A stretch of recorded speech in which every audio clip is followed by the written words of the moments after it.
Combustion analysis के बारे में पढ़ने जा रहे हैं। कंबस्शन एनालिसिस, ठीक है ना, ये इम्पोर्टेंट इतना भी नहीं है, ज़्यादा इम्पोर्टेंट वही था जो उनसा पीछे पढ़ा है हमने, एम्पिरिकल फॉर्मूला।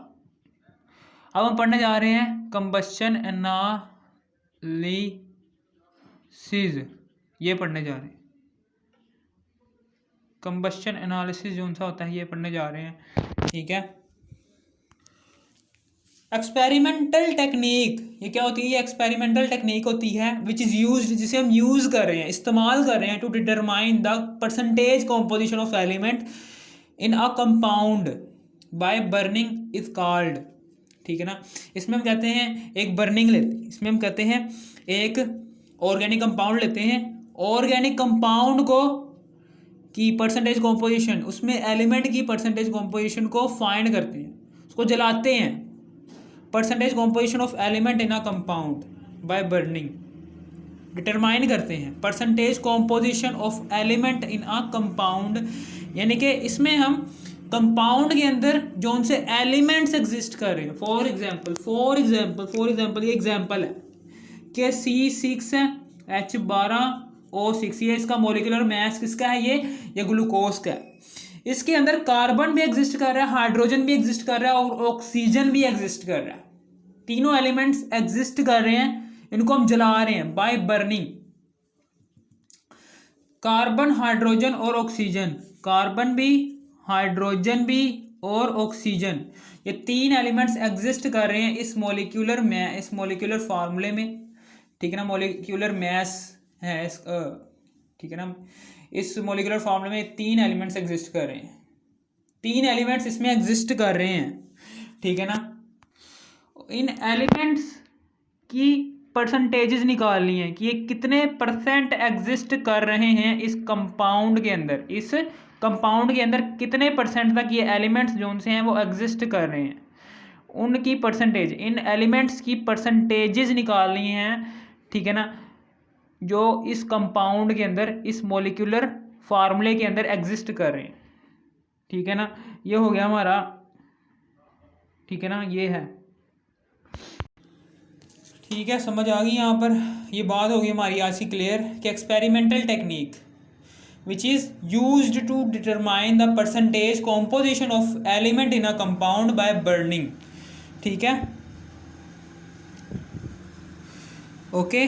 अब हम यहाँ पर इसका एक्सपेरिमेंटल टेक्निक बताने जा रहा हूँ कि कैसे करनी, कि यहाँ पर क्या करते हैं कि ये हमने तीन चैम्बर्स बनाने हैं ऐसे करके,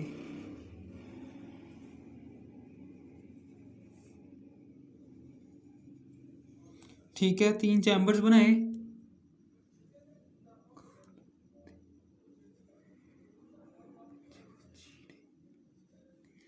ठीक है। यहाँ पर क्या करते हैं हम, ये तीन चैम्बर्स बनाते हैं, एक ये, चौथा ये एंड पे बना हुआ है, ठीक है। यहाँ से हम ऑक्सीजन डालते हैं इधर से हम क्या डालते हैं? ऑक्सीजन डालते हैं इधर से, ठीक है ना। जैसे ही हम ऑक्सीजन को डालते हैं ना इधर, तो अब हम क्या करते हैं, यहाँ पर ये इसके अंदर ही ऐसे करके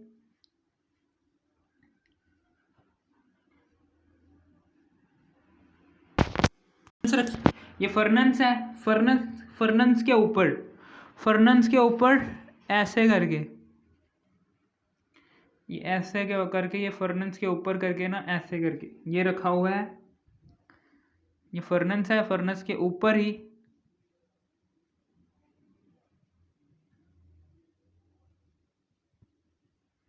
फर्नेस के ऊपर ही हमने ये एक प्याला सा लगा हुआ है, प्याले के अंदर ही ऑर्गेनिक कंपाउंड रखा हुआ है, प्री-वेट ऑर्गेनिक कंपाउंड।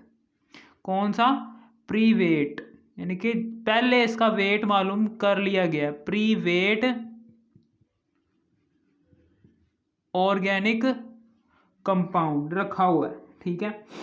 यहाँ पर क्या होता है, जैसे ही यहाँ पर जो सा ऑर्गेनिक कंपाउंड हमने यूज़ करना है, वो ऐसा ऑर्गेनिक कंपाउंड यूज़ करना है हमने कि जिसको आग लग सके वो यूज़ कर सकते, जिसको आग लग सके। फॉर एग्जांपल वुड है, वुड को आग लग सकती है, वुड यूज़ कर लेंगे। पेट्रोल को आग लग सकती है, पेट्रोल यूज़ कर लेंगे। इसी तरीके से डीजल यूज़ कर लेंगे, क्योंकि इन तीनों चीज़ों को हम जला सकते हैं, ठीक है ना। इसी तरीके से आगे ऑर्गेनिक कंपाउंड, हम इन तीनों चीज़ों को जला सकते हैं, आग लगा सकते हैं, ठीक है ना। और वो चीज़ें कि जिनको आग नहीं लग रही, यानी कि सोडियम क्लोराइड, इसको नहीं आग लगती, ठीक है ना। ये नहीं, हम ऐसी चीज़ें इस्तेमाल नहीं कर सकते कंबस्चन एनालिसिस में कि जिसको आग ही ना लगे, ठीक है ना। यहाँ पर हम क्या करते हैं, यहाँ पर इसको हीट प्रोवाइड करते हैं, आग लगाते हैं। यहाँ पर ऐसे ऑर्गेनिक कंपाउंड लेना है कि जिसको आग लग जाए। इसको हम कंबस्शन एनालिसिस में यूज नहीं कर सकते। ऐसे ऑर्गेनिक कंपाउंड्स को यूज करना है कि जिनको इस प्याले में रखेंगे और गर्म करने के बाद ये आग पकड़ लें, और आग जलने के बाद, ठीक है ना, ओके, ठीक है ना। इसके आगे वाले खाने में यहाँ पर मैग्नीशियम क्लोरेट डालेंगे इधर,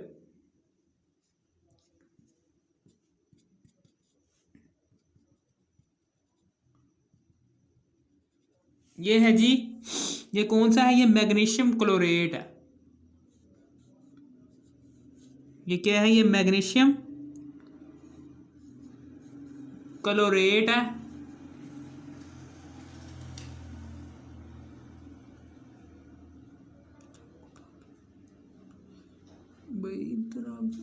ये मैग्नीशियम क्लोरेट है, ये क्या है, ये मैग्नीशियम क्लोरेट है, ठीक है, समझ आ गई। और फिर इसके अगले वाले खाने में, इसके अगले वाले खाने में यहाँ पर हमने क्या डाला हुआ है, 50% KOH, 50% KOH डाला हुआ है इसके अगले वाले खाने में।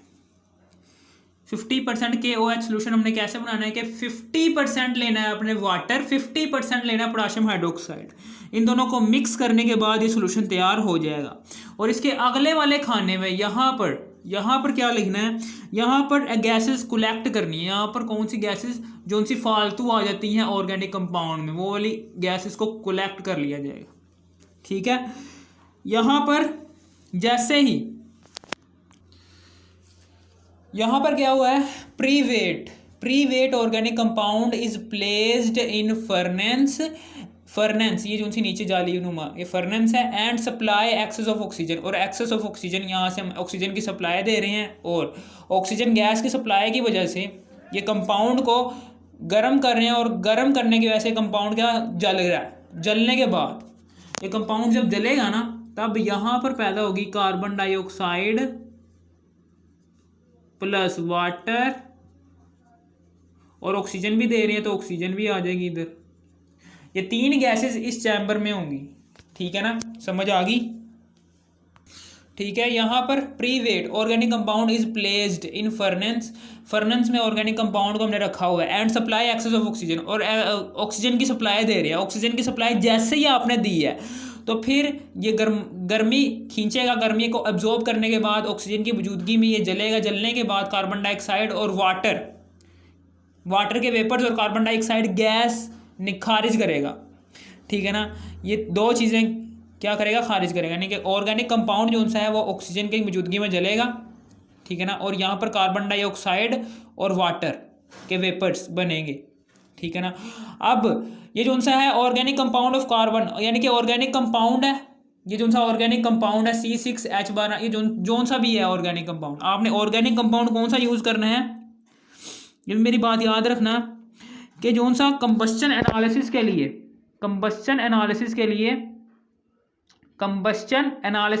लिए जो सा कंपाउंड यूज़ करना है वो ऐसे एलिमेंट्स पर मुश्तमिल हो कि कंपाउंड्स पर ऐसा कंपाउंड लेना। कंबस्चन एनालिसिस के लिए जो सा कंपाउंड यूज़ करना है वो कंपाउंड लेना है ये वाला, कि जो कार्बन के एलिमेंट्स पर मुश्तमिल हो, हाइड्रोजन के एलिमेंट्स पर मुश्तमिल हो और ऑक्सीजन के एलिमेंट्स पर मुश्तमिल हो। इन तीन एलिमेंट्स पर मुश्तमिल कंपाउंड आपने कंबस्चन एनालिसिस के लिए लेना है। और फिर उसके बाद यहाँ पर, ठीक है ना, ऐसा कंपाउंड लेना कंबस्चन एनालिसिस के लिए जो कार्बन, हाइड्रोजन और ऑक्सीजन के एलिमेंट्स पर मुश्तमिल हो, और इसमें इस कंपाउंड के अंदर तीन किस्म के एलिमेंट्स एग्जिस्ट करते हैं, ठीक है ना। ऑर्गेनिक कंपाउंड के अंदर जो सा कार्बन एलिमेंट होगा, जब हम उसको ऑक्सीजन की मौजूदगी में जलाएंगे ऑर्गेनिक कंपाउंड को, तो जो सा कार्बन एलिमेंट एग्जिस्ट कर रहा होगा उस ऑर्गेनिक कंपाउंड में कन्वर्ट हो जाएगा कार्बन डाइऑक्साइड में। फिर इसी तरीके से जो सा हाइड्रोजन एलिमेंट उस ऑर्गेनिक कंपाउंड में एग्जिस्ट कर रहा होगा, जब वो ऑक्सीजन को पकड़ेगा, ऑक्सीजन का एब्जॉर्ब करेगा वो ऑर्गेनिक कंपाउंड, तो वो जलेंगे, ऑर्गेनिक कंपाउंड जलेगा। जलने के बाद उसके अंदर जो उनसे हाइड्रोजन के एलिमेंट होगा ना, वो हीट को एब्जॉर्ब करेगा, ठीक है ना, और कन्वर्ट हो जाएगा H2O में। यानी कि कार्बन एलिमेंट हमेशा कार्बन डाइऑक्साइड गैस बनाएगा और हाइड्रोजन एलिमेंट हमेशा H2O मॉलिक्यूल बनाएगा। ठीक है ना, समझ आ गई आपको? ठीक है ना। और हमेशा ये मेरी बात याद रखना कि मैग्नीशियम क्लोरेट जो सा है, ये मैग्नीशियम क्लोरेट जो सा है, ये मैग्नीशियम क्लोरेट ये मैग्नीशियम क्लोरेट जो सा होता है, ये वेट मालूम करने के लिए, वजन मालूम करने के लिए इस्तेमाल होता है। वेट मालूम करने के लिए हम इसे इस्तेमाल करते हैं। ये बहुत ही वेट मालूम करने के लिए, ये वेट हमें इसे मालूम होता है, इसका वेट हमें पता होता है। इस मैग्नीशियम क्लोरेट का हमें वेट मालूम होता है, यानी कि हमें इसे फाइंड नहीं करना पड़ता।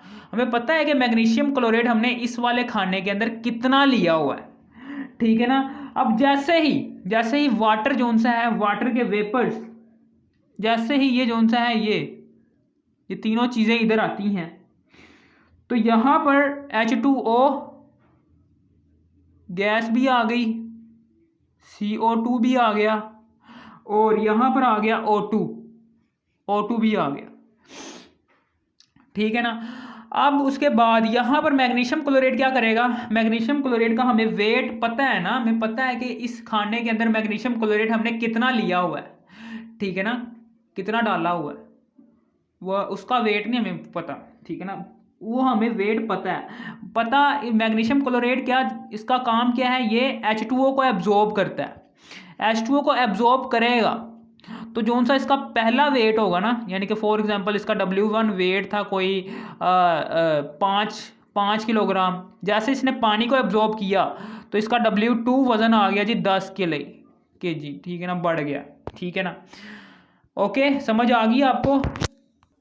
ठीक है ना। यहाँ पर क्या होगा, यहाँ पर हमने वेट निकालना है, किसका वेट निकालना है, जो उनसी H2O की एब्जॉर्बेंस हुई है, कि कितना H2O एब्जॉर्ब हुआ है इस कंपाउंड के अंदर, मैग्नीशियम क्लोरेट के अंदर। तो इसके लिए हम क्या करेंगे, हम मुआवजना करवाएंगे। हम क्या करेंगे, W2 में से जो उनसा वेट बड़ा है, बाद में H2O की एब्जॉर्बेंस, मैग्नीशियम क्लोरेट ने जैसे H2O की एब्जॉर्बेंस की, उसका वेट जितना भी बड़ा है वो पहले आएगा, और माइनस जो उनसा उसका वेट मैग्नीशियम क्लोरेट का पहले कम था ना वेट, तो W1 आ गया। अब W2 में से हम माइनस कर देंगे, 10 में से माइनस कर देंगे 5, तो हमारे पास 5 kg आ जाएगा। इसका मतलब क्या है कि 5 kg जो सा है, कि 5 kg क्या हुआ है, एब्जॉर्ब हुआ है, किसमें, 5 kg एब्जॉर्ब हुआ है मैग्नीशियम क्लोरेट में, मैग्नीशियम क्लोरेट में 5 kg एब्जॉर्ब हुआ है वाटर, यानी कि जो सा मैग्नीशियम क्लोरेट है उसके अंदर H2O के मॉलिक्यूल्स एब्जॉर्ब हुए हैं 5 kg, ठीक है ना, समझ आ गई? इसका मतलब ये है, इस तरीके से हम H2O की एब्जॉर्बेंस कितनी हो रही है मैग्नीशियम क्लोरेट के में, वो हम फाइंड कर लेंगे, ठीक है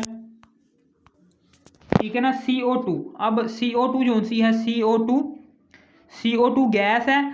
CO2 गैस जो सी है ये एब्जॉर्ब होती है 50% KOH सोल्यूशन। 50% KOH सोल्यूशन का मतलब क्या है कि CO2 गैस जो सी है वो पोटाशियम हाइड्रोक्साइड के, कार्बन डाइऑक्साइड गैस है ना, कार्बन डाइऑक्साइड गैस जो सी है वो पोटाशियम हाइड्रोक्साइड में 50% पोटाशियम हाइड्रोक्साइड, यानी कि आप 50% पोटाशियम हाइड्रोक्साइड का सोल्यूशन लेंगे और 50% H2O का सोल्यूशन लेंगे, इन दोनों को मिक्स करेंगे। मिक्स करने के बाद जो सा आपके पास सोल्यूशन आएगा वो आएगा 50% KOH, जिसके अंदर 50% KOH होगा और 50% H2O होगा, ठीक है ना।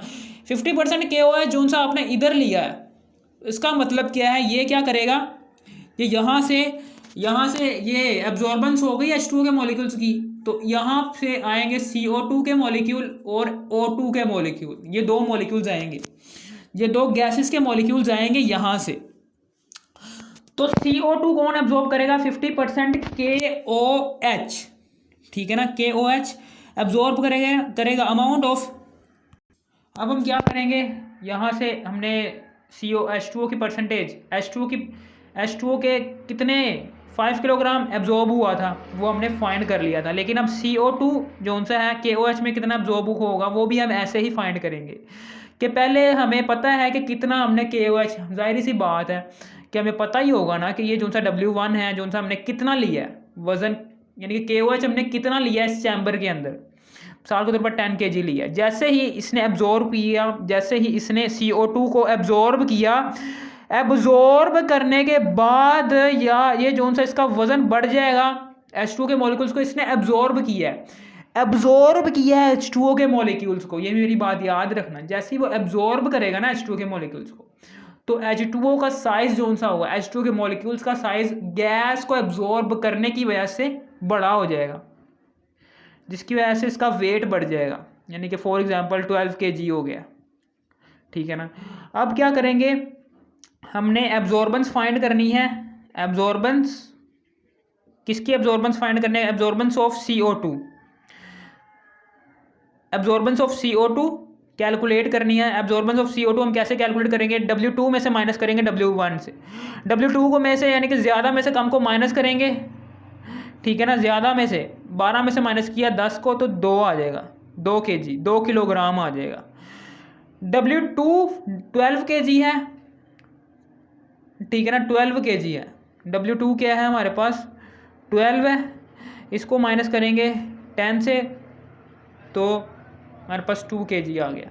यानी कि मेरे कहने का मतलब ये है कि कार्बन डाइऑक्साइड जो सी एब्जॉर्ब होगी ना, ठीक है ना, जिसकी वजह से उसका वजन बढ़ जाएगा, यानी कि 50% पोटाशियम हाइड्रो ऑक्साइड जो सा होगा, 50% पोटाशियम हाइड्रो ऑक्साइड जो सा आपने लिया है, उसका वजन पहले वाले वजन का कंपैरिजन करेंगे, ठीक है ना, उस वजन के साथ कि जब 50% KOH ने CO2 गैस को अपने अंदर एब्जॉर्ब कर लिया है। वो कंपैरिजन करने के बाद हमारे पास जो सी वैल्यू आएगी, वो वैल्यू आएगी एब्जॉर्बेंस ऑफ कार्बन डाइऑक्साइड की वैल्यू, कि कितनी परसेंट कार्बन डाइऑक्साइड की वैल्यू एब्जॉर्ब हुई है इसके अंदर। इस तरीके से हम H2O और CO2, इस तरीके से हम H2O एंड CO2 की वैल्यूज़ भी निकाल सकते हैं। CO2 की वैल्यूज़ इस तरीके से हम कैलकुलेट कर सकते हैं, वैल्यूज़ हम इस तरीके से कैलकुलेट कर सकते हैं जैसे मैंने आपको ऊपर बताया, ठीक है ना। और इन वैल्यूज़ का हम इस्तेमाल कर सकते हैं आगे, ठीक है ना, इन वैल्यूज़ का हम इस्तेमाल कर सकते हैं, इन वैल्यूज़ को हम इस्तेमाल में ला सकते हैं, इन वैल्यूज़ को हम इस्तेमाल में ला सकते हैं किस percentage of elements, in values को हम इस्तेमाल में ला सकते हैं क्या कैलकुलेट करने के लिए? परसेंटेज ऑफ एलिमेंट्स जो कि एग्जिस्ट कर रहे हैं, विच एग्जिस्ट इन कंपाउंड, जो कंपाउंड के अंदर एग्जिस्ट कर रहे हैं, ठीक है ना, जो कंपाउंड के अंदर एलिमेंट्स एग्जिस्ट कर रहे हैं, ठीक है ना, उनकी परसेंटेज कॉम्पोजिशन को फाइंड करने के लिए हम H2O और CO2 की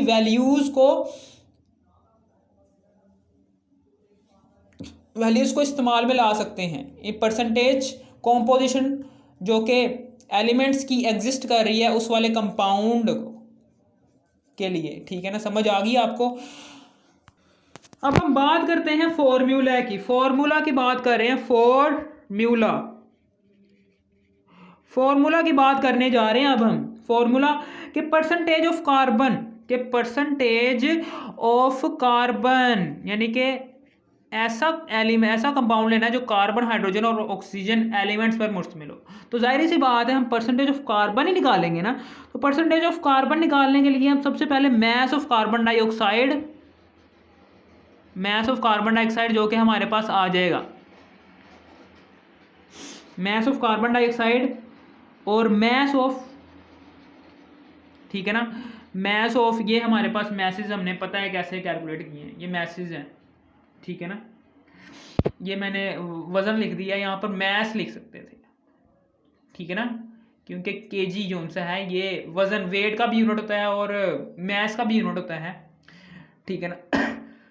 समझ आ गई। यहाँ पर मैस लिख दो, कुछ नहीं होता, M1 M2 लिख दो, कुछ नहीं होता। मैस ऑफ कार्बन डाइऑक्साइड हमने यहाँ से निकाल लेना है, वो आ जाएगा, ठीक है ना, वो आ जाएगा। और फिर उसके तरह इसी तरीके से मैस ऑफ ऑर्गेनिक कंपाउंड, ये भी हमें पता ही होगा ना कि ऑर्गेनिक कंपाउंड हमने कितना जलाया है, ऑर्गेनिक कंपाउंड हमने इस प्याले के अंदर कितना जलाया है वो भी हमें पता ही होगा, ठीक है ना। फिर इसी तरीके से कार्बन डाइऑक्साइड कि ये जो सा मॉलिक्यूल, ये जो सा हमने कंपाउंड लिया है CHO हमने लिया है कंपाउंड, CHO हमने जो सा कंपाउंड लिया है, इसके अंदर ये जो सा कार्बन पर मुश्तमिल जो सा कंपाउंड होगा, ये कार्बन जो सा है, ये कार्बन का एटॉमिक मास, कार्बन जो सा है ये कन्वर्ट हो जाएगा CO2 में, ठीक है ना। और कार्बन का अपना एटॉमिक मास क्या है 12, कार्बन का अपना एटॉमिक मास 12 है। और इसका हम कैलकुलेट करेंगे 12 प्लस 2 ऑक्सीजन का 16 होता है, ठीक है, समझ आ गई।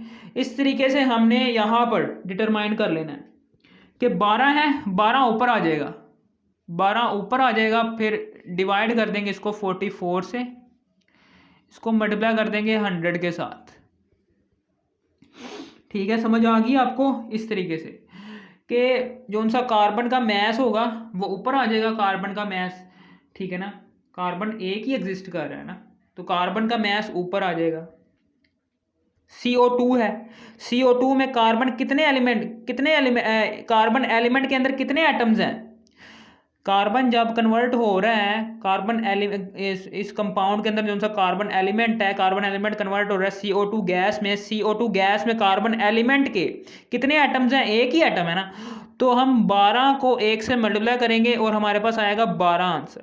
तो ये 12 को हमने यहाँ पर दर्ज कर दिया, डिवाइड कर देंगे 44 से, 44 से हमने डिवाइड किया है इसको, 44 से हमने क्यों डिवाइड किया है, ये देखें 44 से हमने इसलिए डिवाइड किया है क्योंकि ये 16 दूना 32, 32 और 12 44 हमने यहाँ पर लिख दिया है, ठीक है ना। इस तरीके से ये जो सा है ये फार्मूला हम यूज़ कर सकते हैं कार्बन की परसेंटेज कॉम्पोजिशन फाइंड करने के लिए। फिर उसके बाद परसेंटेज निकालनी है आगे, परसेंटेज ऑफ हाइड्रोजन।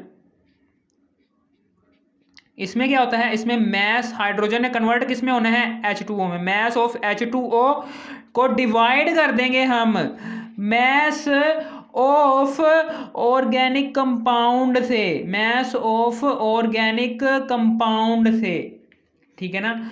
फिर इसको मल्टीप्लाई कर देंगे। आपको पता है कि ये जो सा ऑर्गेनिक कंपाउंड में जो सा हाइड्रोजन एलिमेंट है ये कन्वर्ट होता है H2O में, ठीक है ना, H2O में कन्वर्ट होता है। हमें पता है कि 2 है, हाइड्रोजन के अंदर हाइड्रोजन का होता है 1.008, ठीक है ना। तो अब हम क्या करेंगे, तो 2.016 है, 2.016 ये 2.016 है ये, ठीक है ना, समझ आ गई। यानी कि हाइड्रोजन एलिमेंट है, हाइड्रोजन एलिमेंट जो सा है वो कन्वर्ट हो रहा है H2O मॉलिक्यूल्स में, H2O मॉलिक्यूल्स में कन्वर्ट हो रहा है during the burning of compound. Hydrogen element convert हो रहा है H2O में, और हाइड्रोजन H2O के अंदर हाइड्रोजन के कितने एटम्स आ रहे हैं, हाइड्रोजन एलिमेंट के अंदर हाइड्रोजन के कितने एटम्स हैं, ठीक है ना। उस एटम्स की तादाद को हमने उस एटम्स की तादाद को, यानी कि 2 एटम्स है ना, तो 2 एटम्स को हाइड्रोजन के एटॉमिक मास से मल्टीप्लाई करेंगे और जो सा जवाब आएगा वो हमने यहां पर लिख देना 2.016, ठीक है ना। इसको डिवाइड कर देंगे 18 पर। 18 पर क्यों डिवाइड किया, क्योंकि H2O जो सा होता है ये H2O जो सा होता है ये 2 हाइड्रोजन का 1 फिर प्लस ऑक्सीजन का 16, जब हम इसको हल करेंगे तो हमारे पास 18 जवाब आ जाएगा। फिर इसको मल्टीप्लाई कर देंगे 100 के साथ, ठीक है, समझ आ गई। और आगे हम बात करेंगे percentage of oxygen. Percentage of oxygen कैसे निकालनी है, परसेंटेज ऑफ ऑक्सीजन निकालने के लिए हम क्या करेंगे, परसेंटेज ऑफ ऑक्सीजन हम कैसे निकाल सकते हैं, परसेंटेज ऑफ ऑक्सीजन निकालने के लिए हम क्या करेंगे, ठीक है ना, परसेंटेज ऑफ ऑक्सीजन, ठीक है ना। फॉर एग्जाम्पल हमारी जो सी परसेंटेज है ना वो 100% ही रहेगी, यानी कि आपने मैक्सिमम परसेंटेज जो सी है वो 100% ही रहेगी, यानी A is equal to 50%, B is equal to 40%, C is equal to हमने फाइंड करना है। तो अब जो सा ये C है आपने फ़ौरन जवाब दे देना कि भाई C 10% होगा, ठीक है ना। कैसे, ये देखें हमने C की परसेंटेज फाइंड करनी है, टोटल परसेंटेज जो उनसे आपने रखनी है वो 100% रखनी है, ठीक है ना। यानी कि ऑक्सीजन एलिमेंट इस कंपाउंड, पूरे कंपाउंड के अंदर 100% एग्जिस्ट करता है, ठीक है ना। इस पूरे कंपाउंड के अंदर जितने भी एलिमेंट्स एग्जिस्ट करते हैं उनकी percentage composition is equal to 100 होगी। टोटल एलिमेंट्स यानी कि इस कंपाउंड के अंदर फॉर एग्जांपल 3 कंपाउंड है ना, कार्बन, ये कार्बन लगा लो, ये हाइड्रोजन लगा लो, ये ऑक्सीजन लगा लो, ठीक है ना। तीनों एलिमेंट्स पूरे कंपाउंड के अंदर एग्जिस्ट कर रहे हैं, उनकी टोटल परसेंटेज जब आप सारे के सारे एलिमेंट्स की परसेंटेज को जमा करोगे तो आपके पास जवाब आएगा 100%, यानी कि सारे के सारे एलिमेंट्स की परसेंटेजेस की एडिशन करोगे तो जो सी एडिशन आएगी वो 100% आएगी, ठीक है ना। आप ये कह सकते हैं कि अगर ये A 50% है, B 40% है, तो आप फ़ौरन अंदाज़ा लगा लेंगे यहाँ 10% होगा, क्योंकि 100% टोटल 100% है जी टोटल। लेकिन हमने फाइंड कैसे करें, तो उसके लिए हम क्या करते हैं, दोनों की तो आ गई हैं, इन दोनों की तो हमने कैलकुलेट कर ली है इस फार्मूले से, इन दोनों यानी कि कार्बन और हाइड्रोजन को हम इस फार्मूले से कैलकुलेट करने के बाद जो सी परसेंटेज कॉम्पोजिशन आई है 50% और 40% आ गई है। तीसरी वाली हम कैसे कैलकुलेट करें, वो ऐसे कैलकुलेट करेंगे, इन दोनों को इस्तेमाल करते हुए, यानी कि हम क्या करेंगे कि परसेंटेज ऑफ A को माइनस कर देंगे परसेंटेज ऑफ B से, माइनस कर देंगे और फिर उसके बाद, ठीक है ना, इसको जमा करेंगे, फिर इसको माइनस कर देंगे टोटल परसेंटेज जो उनसी आपने रखी हुई है 100%। तो अब उसके बाद 100 में से माइनस करेंगे, परसेंटेज ऑफ A कितनी है, परसेंटेज ऑफ A है जी 50 है और ये 40 है, ठीक है ना। यहाँ पर 100 में से माइनस करेंगे 90 और यहाँ पर परसेंटेज ऑफ ऑक्सीजन आ जाएगी हमारी 10% आ गई, ठीक है ना। यानी कि हमने परसेंटेज ऑफ ऑक्सीजन कैसे निकालनी है, परसेंटेज ऑफ ऑक्सीजन निकालने के लिए हम क्या करेंगे कि 100 में से टोटल परसेंटेज में से माइनस कर देंगे, ठीक है ना, जो उनसे हमने निकालने हैं percentage of oxygen, percentage of carbon plus percentage of carbon और हाइड्रोजन, यानी कि दो एलिमेंट्स, परसेंटेज ऑफ कार्बन और परसेंटेज ऑफ हाइड्रोजन, ये दो परसेंटेजेस जो उनसे हमने निकाल ली है ना, इन दोनों परसेंटेज ऑफ कार्बन इस फार्मूले से हम निकाल सकते हैं, परसेंटेज ऑफ हाइड्रोजन हम इस फार्मूले से निकाल सकते हैं। इन दोनों को जमा करने के बाद टोटल परसेंटेज है 100 जो उनसे हमने सेट की हुई है, उसमें से माइनस करेंगे तो हमारे पास परसेंटेज ऑफ ऑक्सीजन आ जाएगी, ठीक है, समझ आ गई, ठीक है ना। ओवरऑल परसेंटेज क्या है, ओवरऑल परसेंटेज है जी 100%, ठीक है।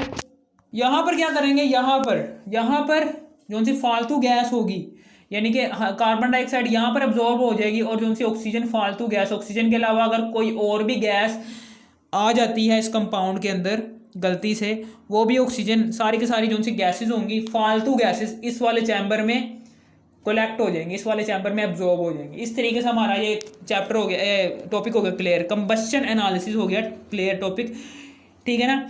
इसके रिलेटिव न्यूमेरिकल भी है आगे, वो भी कर लेना, ठीक है ना, वो भी मैं आपको करवा देता हूँ, ठीक है ना। अगर आपको इस वीडियो की समझ आ गई, इस वीडियो को कर दो लाइक और subscribe. Thanks for watching me.